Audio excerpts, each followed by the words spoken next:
धरती के बाशिंदों, समाज के लोगों, एक कथा सुनाता हूं।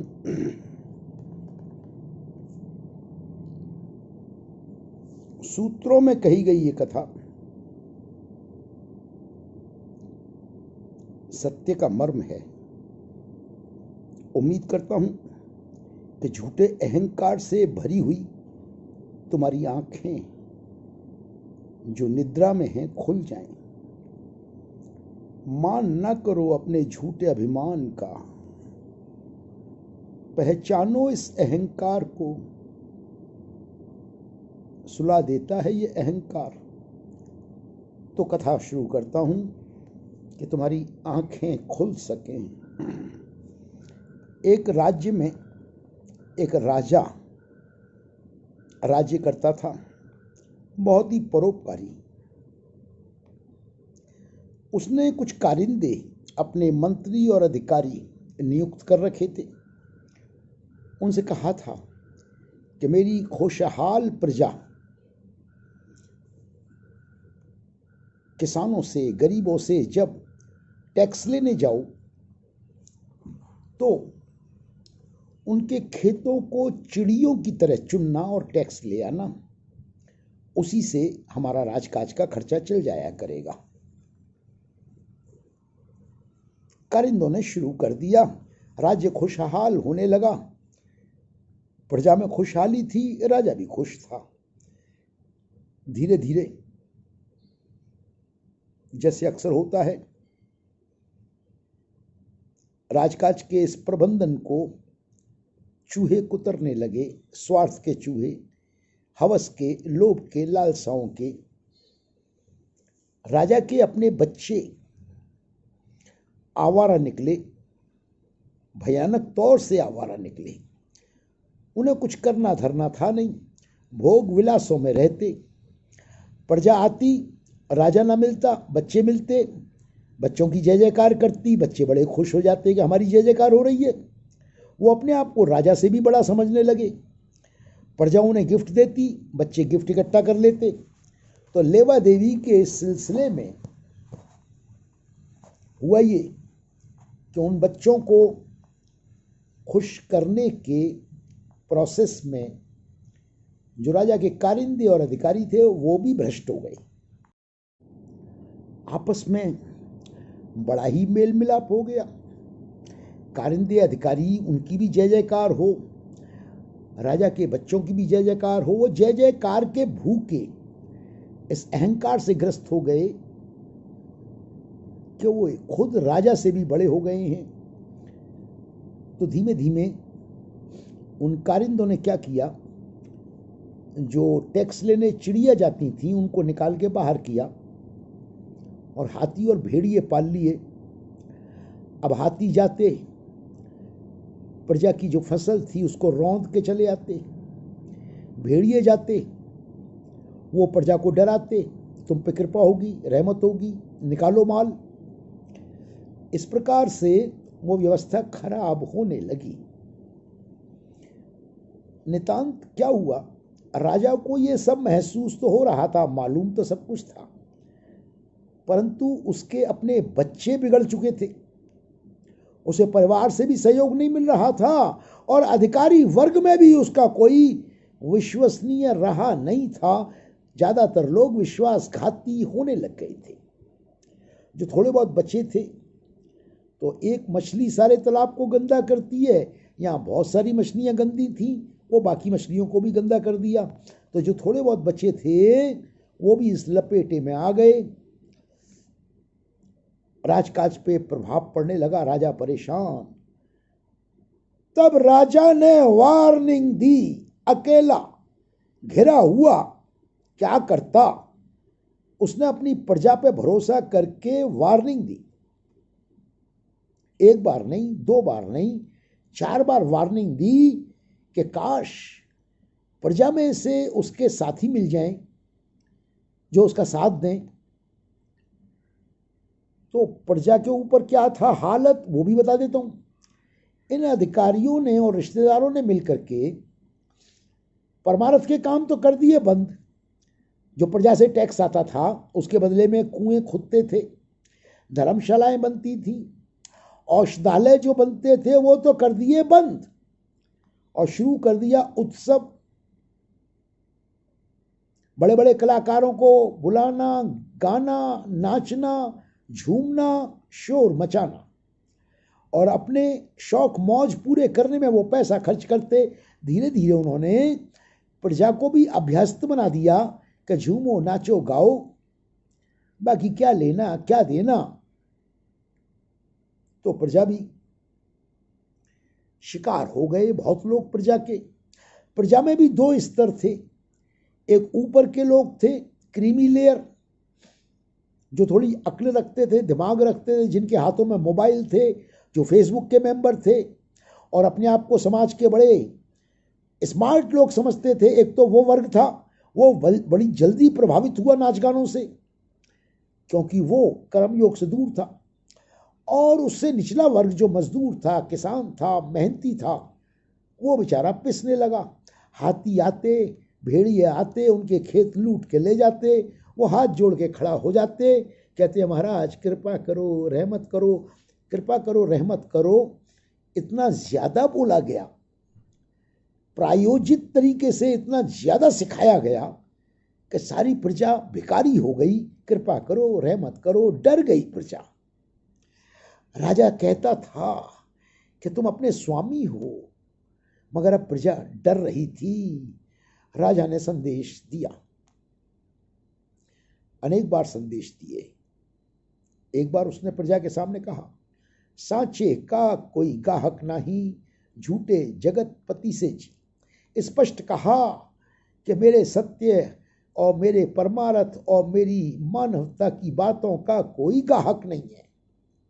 सब झूठ के पीछे दौड़ गए हैं। नाचना, गाना, झूमना और मोबाइल और फेसबुक इस किस्म के कार्यकलापों में लग गए हैं, जिनका कर्म योग से, प्रैक्टिकल जिंदगी से कोई ताल्लुक नहीं है, जो धरती को हरा भरा नहीं कर सकता, जो मानवता को खुशहाल नहीं कर सकता। जय जयकारों में, झूठी प्रवंचनाओं में समाज फंसता जा रहा है और वो जानता था कि इसके जिम्मेवार उसके अपने बेटे, अपनी बच्चे और अधिकारी ही हैं, जिन्होंने ये सारा का सारा राजकाज तबाह करके रख दिया। राजा ने फिर एक बार कहा कि भाई गुनाह करने वाला ना रुका तो गुनाह के बख्शने वाले को रुकना होगा। उसने फिर एक बार कहा, मेरे आंसुओं की कोई क्या कीमत डालेगा जब मेरे पिता के बहाए हुए खून की कीमत ना पड़ी। उसने फिर एक बार कहा, हे मेरी माँ। जब उसकी माँ पर लोग सिधारी तो रोया, मेरी माँ। अब ये वो राजकाज नहीं रहा परमारथ का, जहां चिड़िया दाना चुगती थी, खुशहाली का संगीत था और हर तरफ लहर बहर थी। अभी तो हाथी और भेड़िए फसलों को रौंद रहे हैं। मेरी माँ, मुझे वो पुराना राजकाज, उसका वरदान देती जाओ। राजा विलाप कर रहा था कि उसकी प्रजा में कुछ तो जागरूक होंगे, कुछ तो होंगे जो राजा से बेपनाह प्यार करते होंगे। मगर वहां नशे की निद्रा में सारे सोए हुए थे। उत्सव का माहौल था, झूम रहे थे, नाच रहे थे, गा रहे थे। उन्हें इश्क सूफियाना की मस्ती पसंद थी, उन्हें नाच गाने पसंद थे, नंगे फैशन शो झूमते थे, उछलते थे, व्हाट्सएप पे, फेसबुक पे शेयर करते थे, देखो हमारा कितना नाम हो रहा है। वो नाम के भूखे हो गए, परमात्मा के नाम के नहीं, वो अपने नाम के भूखे हो गए।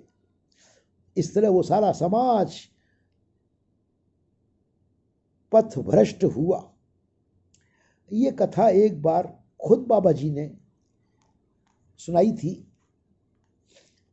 कि इस प्रकार एक राजा की प्रजा पागल हो गई थी। ऐसी आंधी चली, किसी ने कुएं में कुछ ऐसा मिला दिया जिसका पानी पी पी के सब पागल हो गए और चिल्लाने लगे कि हमारा राजा पागल हो गया है। उसे ठीक करो। तो मंत्री ने उसको कहा था, महाराज इन पागलों के साथ या तो पागल हो जाओ वरना प्राण गंवाने पड़ेंगे। ये कथा सुनाई थी। लेकिन वो जो राजा था वो बड़ा सतर्क था। उसने उनके उत्सव में शामिल होना, उनके नाच रंग में जाना, गाना, भोग भोगना, विलास में पड़ जाना, दिखावे को तो एक आध बार नाचा, दिखावे को तो एक बार गाया, मगर अंतः स्थल रो रहा था कि ये समाज कौन से पथ भ्रष्ट हो गया, नरक की दिशा में चल निकला। राजा परेशान था। एक बार उसने मंत्रियों की सभा की। वहीं किनारे में झरोके से उसके अपने बच्चे भी बैठे हुए थे। राजा ने पीड़ित होकर के एक बात कही कि ये प्रजा का पैसा प्रजा का होता है, परमार्थ में लग जाना चाहिए। बोले हम तो परमार्थ कर रहे हैं। बोले ये नाटक नहीं चलेगा परमार्थ का, ये लूटमार नहीं चलेगी, ये प्रजा का पैसा है, ये जहर होता है, ये राजकाज में उतना ही शोभा देता है जितनी आवश्यकता है, उससे ज्यादा। ये हजारों करोड़ों की लूट मार ठीक नहीं है। दरबारियों के कान खड़े हो गए कि ये राजा को कुछ, वो समझ गए कि राजा हमारी तरह पागल नहीं हुआ है अभी। उनकी नजरों में वो पागल था, वो ठीक थे, अक्लमंद थे। तो उन्होंने राजा के खिलाफ साजिशें शुरू कर दी, अवहेलनाएं शुरू कर दी। और एक दिन जब राजा यात्रा पे निकला, लंबी यात्रा थी, तो उसके अंगरक्षक जब उसके साथ जाने लगे तो राजा को बाहर निकलने दिया गया। अंगरक्षकों को वहां के सिक्योरिटी अधिकारी ने गेट पर रोक दिया, राजा को अकेले जाने दिया। राजा का रथ चलाते हुए 1 2 3 लोग थे जो ले जा रहे थे राजा को जंगल में। अब राजा के पास अंगरक्षक नहीं थे। राजा को खींचा रथ से नीचे, उस पर वार किए, मूसलों के वार, तलवारों के कटारों के वार, और राजा को मौत के घाट उतार दिया। उसके बाद शोर मचा कि प्रजा से कैसे इस बात को छुपाया जाए। तब राजा के जो रिश्तेदार थे उन्होंने आकर के प्रजा के सामने घोषणा की कि हमारे राजा यात्रा पे गए थे, अचानक एक जंगल में तितलियों ने उन पर आक्रमण कर दिया।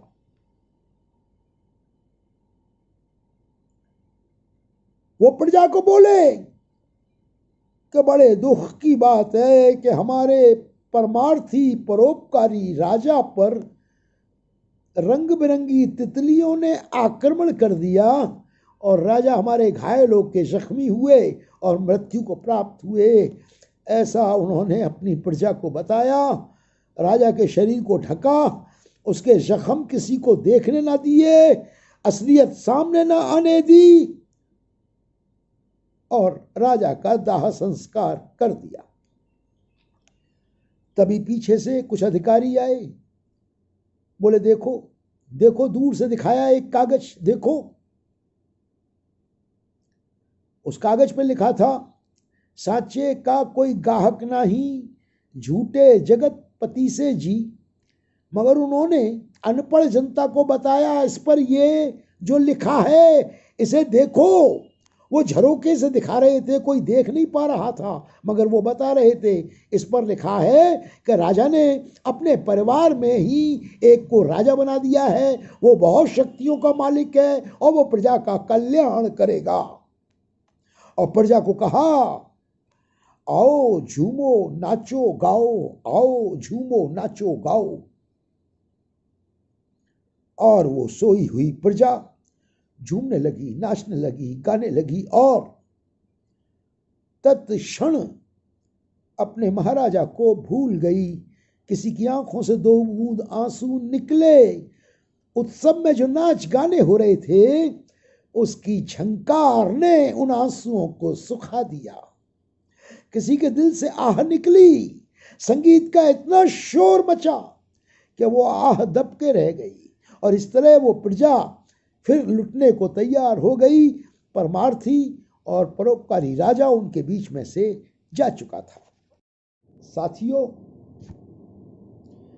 मेरे सदगुरु को अपनी साथ संगत पे एक भरोसा था। हालांकि वो भरोसा टूटा था जब बाबा जी ने कहा था सांचे का कोई गाहक नहीं, तो ये भरोसा डगमगाया था। मगर नादानो, तुम अपने आप को ज्ञानी कहते हो, मुझे एक प्रश्न का उत्तर दो। गुरु से मुंह मोड़ के, गुरु की भक्ति को कलंकित करके, गुरु के प्रति अपनी श्रद्धा को खत्म करके उसको मोड़ दोगे और तुम नाच रंग गाने उत्सव समारोहों में शामिल हो जाओगे। तुम भूल जाओगे कि बाबा जी ने कितनी पीड़ा से कहा था, राजमाता जी ये वो मिशन नहीं रहा। यहां पद के भूखे, मान मर्यादा के लुटेरे और मनमत से भरे हुए लोग अब आ गए हैं। मैं आपसे कहता हूं बाबा जी के, अरे गुरु के प्यारो, ज्ञान के चाहतमंदों, जिन्होंने गुरु से ज्ञान लिया, ये बाबा जी के इन शब्दों की पीड़ा नहीं समझ रहे। वो कह रहे ये मिशन वो मिशन नहीं रहा। तो तुम लोगों का कर्म क्या था? जो अधिकारियों ने किया, रिश्तेदारों ने किया, उनको तो अपनी दुकान चलानी थी, दौलत को संभालना था, उनके आगे तो भवन थे, दौलत थी, सब कुछ संभालना था। मगर तुम उस नाच रंग और उत्सव के दीवानों, तुमने गुरु से मुंह फेर लिया। तुम्हें मालूम पड़ा कि झूठे शपथ पत्र और झूठे मनगढ़ंत गाने बना करके, बाबा जी के शब्दों से काट छांट करके, झूठे मुकदमे, झूठ भरे, सब कुछ कलंकित करने वाले कर्म, उन कर्मों से ये सत्य के घोषणा करने वाले ऐसे कर्म करके तुम्हें बेवकूफ बनाते रहे। तुमने नाच रंग उत्सव के कारण, कौन सी कमजोरी के कारण तुमने उन्हें स्वीकार कर लिया? तुम उनसे मुंह भी ना फेर पाए। संसार की मान मर्यादा, संसार में बेइज्जती का डर था। क्या था तुम्हें? तुम्हें यह डर था कि कल को लोग हंसेंगे, क्या कहेंगे? नादानो, लोग तो क्या, तुम पर तो इतिहास हंसेगा कि सक्षम गुरु, पूर्ण शक्ति का मालिक आया था और तुमने उसी से मुंह फेर लिया। और तुमने देखा कि मैं जब चीख चीख के बोला तो मुझ पर कितने जुल्म किए गए। क्यों कर रहे थे ये जुल्म? क्योंकि मैं सच बोल रहा था और ये डर रहे थे कि सच्चाई संगतों को पता न लग जाए। मैं यूट्यूब पे चढ़ाता ये मिटाते, मैं चढ़ाता ये ब्लॉक करते, मैं चढ़ाता ये ब्लॉक करते। फिर मैंने पैतरे बदले, मैंने कहा नई संगत को पता लगना चाहिए, स्टिंग ऑपरेशन किए, लोगों के अंदर की बातें तुम तक पहुंचाई, सच्चाइयां तुम्हारे तक पहुंचाई। मुझ पर झूठे मुकदमे किए गए, मुझे घेरा गया, मैं अकेला पड़ गया। तुम लोग मेरा साथ क्या देते? तुम तो जाग भी ना सके। ऐसी उनीदी आंखें, इतना नशा, उत्सव का, समारोह का, माया का कौन सा नशा? मैं, तुम जो साधारण लोग हो, जिन्होंने संगत का पैसा नहीं खाया, जिन पर माया सवार नहीं है, मैं तुम उन लोगों से पूछता हूं, तुम्हारे अंदर पुरुषार्थ नहीं था कि अपने गुरु को ना छोड़ते? और एक बात, अगर तुम समझते रहे कि शरीर रूप में ही कोई गुरु होगा, वहीं तुम मत्था टेकोगे तो तुम्हारा कल्याण होगा, तो तुम्हारे ज्ञान पल्ले ही नहीं पड़ा। शरीर में जो प्रकट होता है गुरु, वो तुम्हें छूने के लिए प्रकट होता है कि तुम्हारे अंदर ज्योति जग जाए। तुमने तो शरीरों की पूजा खुद शुरू कर दी। तुमने इन शरीरों की पूजा में रिश्तेदारों, अधिकारियों को भी गुरु के समान, उनसे भी बड़ा दर्जा देना शुरू कर दिया। तुम बड़े खुश होते थे, रिश्तेदार और अधिकारी बड़े खुश होते थे कि उनको गुरु के समान दर्जा मिल रहा है और मोटे मोटे गिफ्ट भी मिल रहे हैं। तो ये सब इस कुचक्र से निकलते हुए आज वक्त बहुत निकल गया हाथ से। वो शक्ति जो पृथ्वी पर उतरी थी, जिसका शरीर छीना गया, वो शक्ति फिर भी पृथ्वी पर कायम थी। उस शक्ति ने जिन लोगों तक ज्ञान पहुंचाया था, वो ज्योति मेरा सदगुरु उनके प्रति जिम्मेवार था। सिर्फ उन्हीं लोगों के प्रति अगर वो ये इश्क सूफियाना, रोशन मीनार, नाच गाने, fashion show, IPL match, Kapil Sharma, Amitabh Bachchan, ये लोभ लालच उनके सामने रखे गए, इसीलिए कि उनका दिमाग फेरा जा सके, उनके नजरियों को मोड़ा जा सके, और तुम उस नाच रंग में डूब गए, तो मेरा सदगुरु उन लोगों के लिए जो उस नाच रंग से, वो कपिल शर्मा, अमिताभ बच्चन, फैशन शो, इश्क सूफियाना, अगर मुंह फेर के खड़े हो जाते कि नहीं, मेरे लिए तो मेरा सदगुरु है, शरीर छोड़ गया तो क्या हुआ, मेरा सदगुरु शरीरों का मोहताज तो नहीं है, वो तो कण कण में व्याप्त है। जब ऐसी भावना लेके चलते तो गुरु विदा ना होता, दूर ना जाता। तो गुरु को दूर करने वाले तुम हो, हम हैं, जिन्होंने गुरु से मुंह फेर लिया। मेरे साथियों, हमने उसका परिणाम देखा, मसीहा से अवहेलना करने का, मसीहा की साथ संगत के साथ धोखा करने का, और इस धोखाधड़ी के इस जालिम काम को जोर जबरदस्ती से बढ़ाए जाने का नतीजा देखा। हमने नतीजा देखा कि सच्चाई के साथ खिलवाड़ किया गया, मासूम गुरसिखों पे जुल्म किए गए, परिणाम देखे। ये महामारी, ये संकट, ये पृथ्वी अचानक संकटों से घिर गई, चारों तरफ से तूफान तुम देख रहे हो। जब मैंने चेतावनी दी थी 1.25 साल पहले, जब ये महामारी नहीं आई थी, तुम लोगों ने मेरा मजाक उड़ाया था, मुझ पर विश्वास नहीं किया था। और अगर मैं तुम्हें आज कहूं कि मेरा किसी हद तक मेरे सदगुरु बाबा जी से संपर्क थोड़ा कायम हुआ है और मुझे कुछ संदेश मिले हैं, तुम आज भी मेरा यकीन नहीं करोगे। मैं जानता हूं कि तुम इस वक्त माया के नशे में, मगर शायद तुम में से कुछ की आंखें खुली हों, तो उनके लिए मेरा संदेश है, मुड़ जाओ हरदेव की तरफ। इस धरा को संकट से, इस महामारी से तुम्हारा सतगुरु बाबा हरदेव सिंह प्रबल ज्योति है, सर्वसमर्थ है। अगर मुड़ गए, अपने हरदेव की तरफ जुड़ गए और उसको बसा लिया दिलों में, किसी भी रूप में बसाओ, तुम्हें यत्न करने होंगे, तुम्हें ठोकर मारनी होगी उस संस्था को जिसके लिए बाबा जी के ध्यान में परिवर्तन आ चुका था, जिन्होंने ठुकरा दिया था कि अब ये वो मिशन नहीं है। तुमको भी ठोकर मारनी होगी कि यदि वो मेरे गुरु ने कहा वो मिशन नहीं है, तो मेरे लिए कचरे का ढेर है, अब उसमें कुछ नहीं है। और ये कचरे का ढेर बहुत जल्दी तुम्हें और दिखाई देगा, अभी भी दिखाई दे रहा है। यहां दिखावा है, देख लो इस कचरे के ढेर को।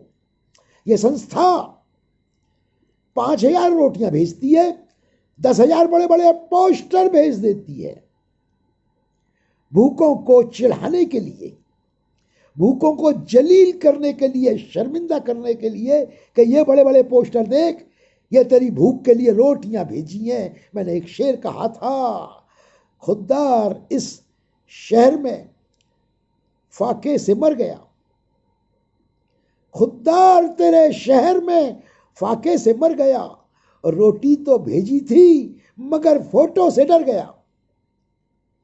इतना दिखावा करके रोटी खिलाई जाती है, काम थोड़ा किया जाता है, 1000 गीत गाए जाते हैं, यह प्रचार का भौंडा प्रदर्शन, यह घिनौना कर्म, ये सब मानवता नहीं है, ये राक्षसपना है, ये दानवीयता है।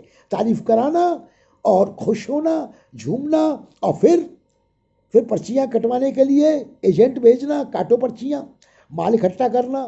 तो ये अपने उन पुराने सुनहरे दिनों को, इनको भी तकलीफ है, इनका सैकड़ों हजारों करोड़ों रुपया इकट्ठा होता था, इन्हें तकलीफ है कि उसमें बहुत कमी आ गई है। तो इन्हें किसी तरीके से कायम करना है। इनका मकसद उस परमार्थ वाले मिशन की तरफ नहीं है, वो तो अब आ ही नहीं सकता। जब गुरु ने कह दिया, गुरु का वचन व्यर्था नहीं होता। क्या तुमने नहीं सुना कि गुरु के मुख से निकला वचन व्यर्था नहीं होता? जब गुरु ने कह दिया कि ये वो मिशन नहीं है, तुमने आम लेने हैं वहां पे। अरे तुम अपना मिशन खुद बनो। तुम्हारा अपना नाता सदगुरु से था, और सदगुरु ने यह भी इशारे में कहा था, इशारे में कहा, स्पष्ट कहा था, आने वाले वक्त में मेरे गुरसिख चलते फिरते मंदिर होंगे। बन जाओ मंदिर, हरदेव की मूर्ति की स्थापना करो और अपने जिंदगी को मंदिर बना दो। उसका संदेश साफ है। अपने हृदय में हरदेव की छवि बसाओ। गुंजा दो जमीन और आसमान को हर हर हरदेव के नारों से। जब गुरु के नाम को, उसकी महिमा को कुछ जालिम और भ्रष्ट लुटेरे लोग मिट्टी में मिला रहे हों, तो सदगुरु के दीवानों का फर्ज है कि वो अपने तन मन धन को झोंक दें, जान की बाजी लगा दें, अपने गुरु का नाम नीचे ना गिरने दें।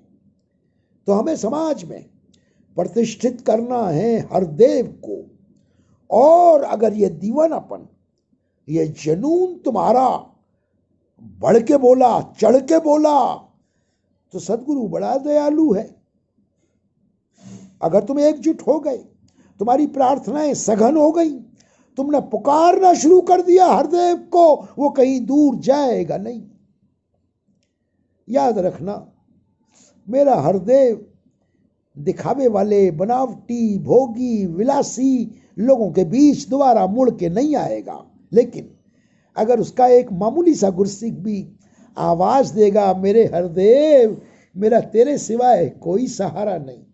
एक मामूली सा इंसान, अदना सा इंसान, बाबा जी अदने से इंसान की बड़ी कदर किया करते थे। बाबा जी ने कहा था, कखा दी वो कुल्ली चंगी जिस विच गुरमुख रहंदा है। मैं उन्हीं से मुखातिब हूं, मेरे साधारण मेहनती, मेहनत का ईमानदार साथियों, जिन्होंने कभी हराम की दौलत के सपने नहीं देखे। मैं उनके चरणों में प्रार्थना करता हूं, पुकारो, तुम पुकारो, हरदेव तुम्हारी आवाज मोड़ नहीं सकेगा।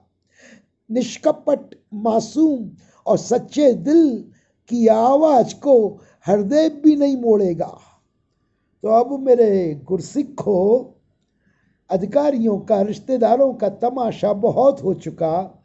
गुरसिखों, तुम जागो और ये संस्था और ये दौलतें, इन सब से मुंह फेर लो, क्योंकि तुम्हारा हरदेव संस्था का, भवनों का, जमीनों का और दौलतों का मोहताज नहीं था, ना वो है। वो इंसानों की भावनाओं का गाहक था। वो तुम्हारे दिलों में जगह चाहता था। उसे कब बड़े बड़े भवन चाहिए थे? ये तमाशा तो इन हौसी लुटेरों का खड़ा किया हुआ था। मेरे सदगुरु को कब बड़े बड़े भवनों की जरूरत थी? वो तो तुम्हारे दिल के अंदर जरा सी जगह मांगता था, और तुमने दिल में अब कूड़ा कबाड़ भर लिया। इश्क सूफियाना, रोशन मीनार, नंगे फैशन शो, ढोल नगाड़े, तारीफें, एक दूसरे की प्रशंसाएं, जय जयकार, ये सब कौन सा कचरा तुमने अपने दिलों में भर लिया? निकाल कर फेंक दो इसको। बसा लो हरदेव की मूर्ति को अपने दिल में। हरदेव ही हमारा सदगुरु था, हरदेव हमारा परमात्मा था। वो आज भी है। शरीर नहीं है तो क्या हुआ? अंग संग मेरे हरदेव है, जर्रे जर्रे में हरदेव है। हम हरदेव का जयकारा बोलेंगे, इन झूठे लुच्चे लफंगों से मुंह फेर लेंगे। हरदेव पवित्र सदगुरु, पवित्र आत्मा हमारे साथ है। हम इस महामारी से टक्कर लेंगे। हरदेव के जयकारे के साथ पृथ्वी पर आए हुए इस संकट को दूर कर देंगे। दीवानों, ये आखिरी मौका है, दिखा दो हरदेव का जलवा। अब हरदेव के गुर सिख दिखा सकते हैं, वो जो अदना कहे जाते हैं, जो अधिकारी नहीं है, जो साथ संगत के सदस्य हैं। मेरी प्रार्थना है संगत के एक एक सदस्य को यह संदेश पहुंचा दो कि धरती पर आए इस संकट को सिर्फ हरदेव दूर कर सकेगा। और हरदेव कैसे आएगा, उपाय बता देता हूं। तुम्हारे हृदय की पुकार से आएगा। तुम्हें निष्पाप होना पड़ेगा, तुम्हें इश्क सूफियाना से मुंह फेरना पड़ेगा, झूठे फरेबी और मक्कार लोगों से मुंह फेरना पड़ेगा। आज तुम्हें संदेश दे रहा हूं अपनी जान की बाजी लगा के। मुझे मालूम है कि ये लोग मेरे प्राणों के दुश्मन हो जाएंगे, मगर इस संदेश को जिंदा रखना। तुम्हारा ये साथी अनुराग तन्हा अगर इस जंग में मारा जाए, जिंदा ना रहे, मेरे इस संदेश को मरने मत देना। सिवाय हरदेव के कायम कर दो धरती पर, गली गली, मोहल्ले मोहल्ले, घर घर हरदेव का जयकारा। हरदेव को कायम करो, उसके संदेश को दिल में बसाओ। मेरे साथियों, तुम हो जो इस पृथ्वी के संकट को दूर कर सकते हो, तुम मुकाबला कर सकते हो। तुम्हारे पास रामबाण शक्ति है, वो है सदगुरु बाबा हरदेव सिंह। बोल सदगुरु बाबा हरदेव सिंह महाराज की जय।